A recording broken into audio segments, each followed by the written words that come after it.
بەڵێ توانام کاتتان باش لە پاییزی 2017 کۆمیتەیە کەرکینگن کە کۆمیتەیەکی نزیک لە پارتی گەلی سویسری گەورەترین پارتی سویسرایە هەستا بە پێشنیارکردنی ئەم پرۆژە یاسایە بۆ پەرلەمان و حکوومەت کە پۆشینی پەچە لەلایەن خانمانەوە قەدەغە بکرێت هەڵبەتە لەو کاتەدا دەنگدانەوەیەکی گەورە بوو بە تایبەتی کە بارودۆخی سیاسی ئەوروپا بە تایبەتی تر بەرەو ڕووی سیمبولە ئیسلامیەکان تونتر بوو هەتاوەکو ئێستا واروە ئەو پرۆژە یاسایە کۆمەڵە قۆناغی بڕیوە و لەلایەن پەرلەمان و حکوومەتەوە سەرەڕای ئەوەی کە خراوەتە دەنگدانیان ئامادەکراوە بۆ دەنگدان لەسەری بەڵام لە هەمان کاتیشدا حکوومەت و پەرلەمان داوایان لە گەلی سویسری کردووە کە دەنگ لەسەر ئەو پرۆژە یاسایە نەدەن بە تایبەتی کە لە سویسرا ژمارە و خانمانی کە پەچە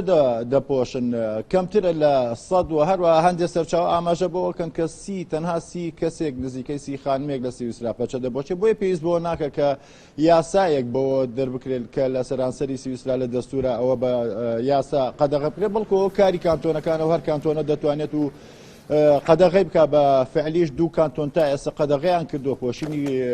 پەچەیان قەدەغە کردووە گەلی سویسری یان شەقامی سویسری دابەش بۆ بەسەر دووبەرەدا بەرەیەکیان کە ئەوانن لە دەوری ئەم پێشنیارە کۆبوونەتەوە پێیان وایە کە ئەمە ڕێگریە لە بە ئیسلامکردنی سویسرا یان قوتکردنەوەی سیمبۆلە ئیسلامیەکان لە سویسرا و هەروەها لە لایەکی تریشەوە وا لی دەڕوانن کە ئەمە ئازادکردنی ئەو خانمانەیە کە لەژێر فشاردەیە یان فشاری دایک و باوک و برا و مێردە هاوسەردا هاتوون و پەچەیان پۆشیوە بەرەیەکی تریان کە پێکاتون لە چەپەکان و پارتی سەوز و چالاکوانانی کۆمەڵگەی مەدەنی پێیان وایە ئەسڵەن ئەمە کاری حکوومەت نییە کە بێت و ڕێوشێن و چۆنیەتی پۆشینی جلوبەرگ بۆ هیچ کەسێ دیاری بکەن نەبۆ خانمان و نەبۆ پیاوان و هەروە لە لایەکی تریشەوە ئەو خانمانە گەر بێت و بە یاسا لیان قەدەغە بکرێت لە شەقامە گشتیەکاندا لە شوێنە گشتیەکاندا پەچە